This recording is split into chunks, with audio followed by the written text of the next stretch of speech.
What's up, everyone? Well, today we're going to continue our odyssey with ramifying Chinese elms, and this time it's going to be two of my older Chinese elms, and we're going to look at what I've done in terms of spring cutback and thinning, and a couple of other things that I've done recently.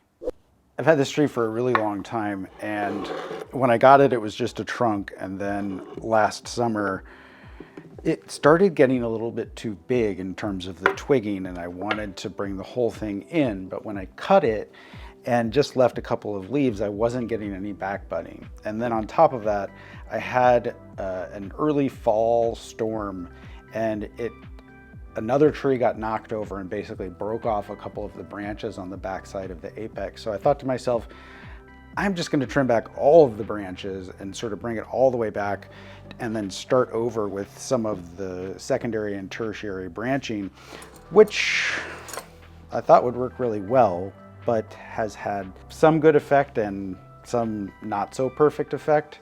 So let's go ahead and take a look at where we're at.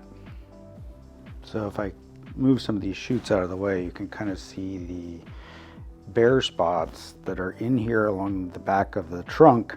And I was really hoping that I might get some buds popping out, because that branch had died and another branch down here had died, and that was making it so it was harder to fill in the back silhouette with twigging.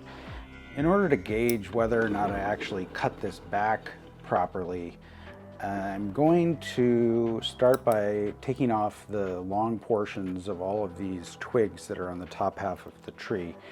And that'll allow me to get a better idea of whether or not I have buds in the right spots. It's very possible that I didn't actually cut back far enough, and that's what I'm kind of worried about. So let's see.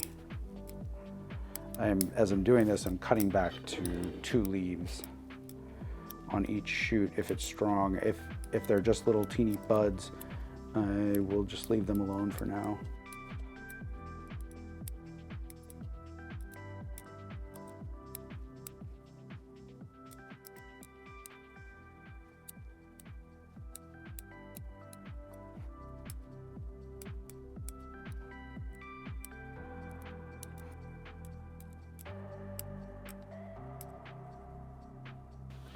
So I think what's apparent here is that some of these branches I did cut back far enough. This looks fine, but some of them I didn't. And so I'm going to go ahead and do some additional cutting here, because otherwise I'm just going to end up with more branches that look like this, where the whole branch is there and then it doesn't start dividing really. There's only one division in the first 3 inches of the branch.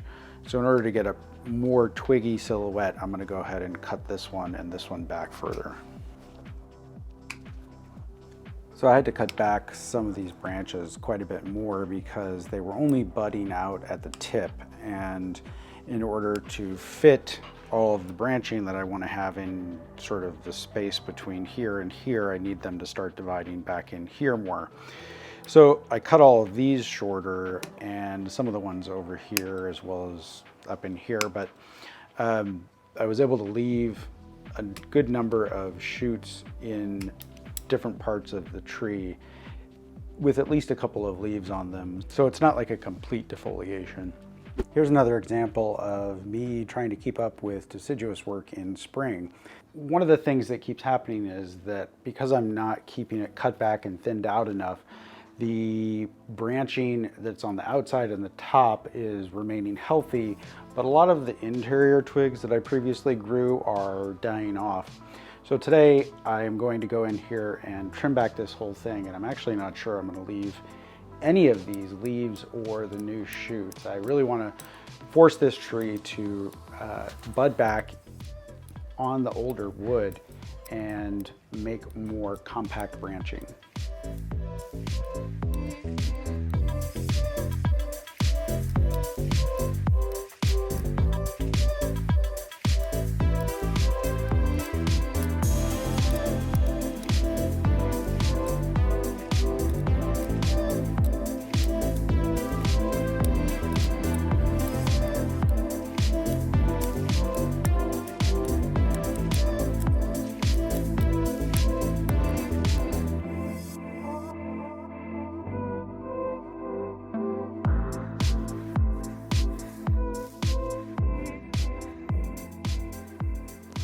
All right, well, as you can see, there's been a significant amount of cutback to both of the trees, and it's sort of easy to lose track of things when you have a completely full canopy of leaves.